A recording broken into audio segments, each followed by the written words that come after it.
Bismillahirrahmanirrahiim.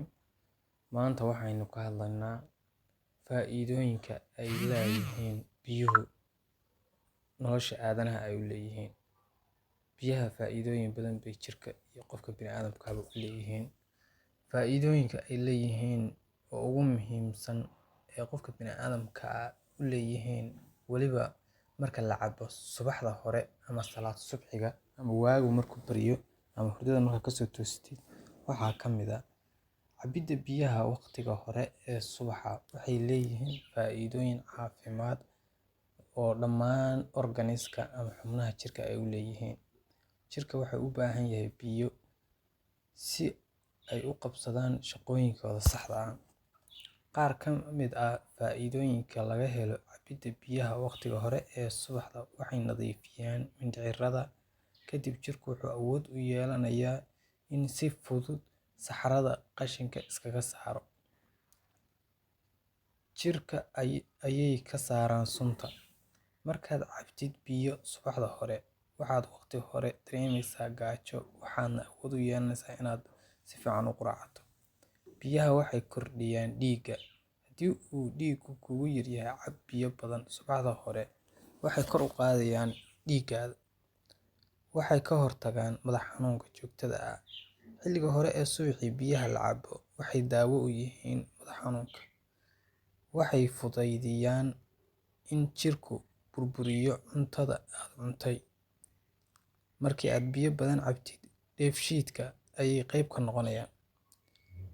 Nambarka xiga ama nambarka 7 waxay yareeyaan culayska jirka oo qofka hadduu ka cabanayo qof buuran yahay, jirkiisa hoos bay u dhigaan, culayska ka yareeyaan, weight loss bay sameeyaan. Nambar 8 waxay qurux iyo dhalaal biyuhu u sameeyaan maqaarka jirka aadamaha. Oo marka biyo badan qofka cabo, jirka ayay ka muuqanayaan oo qofka jirkiisa ayaa si degan u quruxsanaanaya. Waxay kordhiyaan tamarta. Waa nambar 9. Waxay kordhiyaan tamarta jirka. Waxay ku siinayaan biyaha subaxda hore cabtid tamar ama awood. Nambar 10 cabidda biyaha waxay xoojiyaan difaaca jirka immune system waxa loo yaqaano. Waxay kor u qaadaan difaaca jirka, bakteeriyada, fayraska, fangaska, waxyaalaha jirka soo weerara iyo caabuqyada kala duwan ayuu ka difaacaa.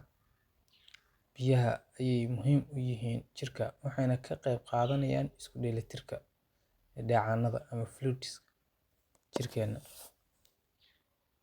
Soo ma ogid inay jiraan kumanaan qof oo biyaha cabiddooda aanan wax faa'iido ah inay lahayn aanan ogeyn?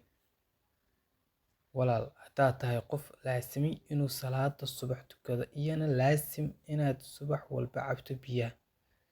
Si ay uga faa'iidaystaan walaalaheen, aan u share garayno, subscribe saar videoga, haddii Ilaahay ku idmay gaarsii dadyoga aan ogeyn, walaalaheen aan ogeyn ha ka faa'iidaysteen.